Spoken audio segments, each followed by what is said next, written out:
ಮಾಲ್ಡೀವ್ಸ್ ತಂಬಾಕು ಮುಕ್ತ ಸಮಾಜವನ್ನ ನಿರ್ಮಾಣ ಮಾಡುವ ಹೆಜ್ಜೆಯನ್ನ ಇಟ್ಟಿದೆ. ಇದೀಗ ಮಾಲ್ಡೀವ್ಸ್ ಧೂಮಪಾನ ನಿಷೇಧ ಮಾಡಿದ ವಿಶ್ವದ ಮೊದಲ ದೇಶವಾಗಿದೆ.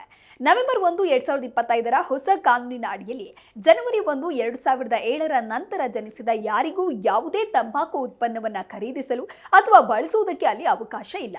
ಮತ್ತು ಈ ನಿಯಮ ದ್ವೀಪಗಳಿಗೆ ಭೇಟಿ ನೀಡುವ ಪ್ರವಾಸಿಗರಿಗೂ ಕೂಡ ಅನ್ವಯವಾಗುತ್ತೆ. ಮಾಲ್ಡೀವ್ಸ್ 500 ಮಿಲಿಯನ್ಗಿಂತಲೂ ಹೆಚ್ಚು ಜನರಿಗೆ ನೆಲೆಯನ್ನ ನೀಡಿದೆ. ಹಾಗಾಗಿ ತಂಬಾಕು ನಿಯಂತ್ರಣ ಕಾಯ್ದೆಗೆ ತಿದ್ದುಪಡಿ ತರುವ ಮೂಲಕ ಇಲ್ಲಿನ ಜನರ ಆರೋಗ್ಯದ ಕಾಳಜಿ ವಹಿಸಲಿದೆ.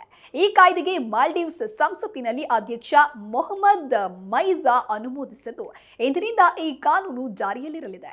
ಸಾರ್ವಜನಿಕ ಆರೋಗ್ಯವನ್ನು ಸುಧಾರಿಸಲು ಮತ್ತು ಭವಿಷ್ಯದ ಪೀಳಿಗೆಯನ್ನ ಧೂಮಪಾನದಿಂದ ರಕ್ಷಿಸೋದಕ್ಕೆ ಈ ಐತಿಹಾಸಿಕ ಮೈಲಿಗಲ್ಲನ್ನ ಸಾಧಿಸಿದೆ ಅಂತ ಆರೋಗ್ಯ ಸಚಿವಾಲಯ ಕೂಡ ತಿಳಿಸಿದೆ. ಈ ಕಾನೂನು ಎಲ್ಲಾ ರೀತಿಯ ತಂಬಾಕನ್ನ ಒಳಗೊಳ್ಳುತ್ತೆ. ಅಂಗಡಿ, ಮಾರುಕಟ್ಟೆಗಳಲ್ಲಿ ಈ ಯಾವುದೇ ಉತ್ಪನ್ನವನ್ನ ಮಾರಾಟ ಮಾಡುವ ಮೊದಲು ಗ್ರಾಹಕರ ವಯಸ್ಸನ್ನ ಪರಿಶೀಲಿಸಬೇಕು ಅಂತ ಹೇಳಿ ಸರ್ಕಾರ ಆದೇಶವನ್ನ ನೀಡಿದೆ.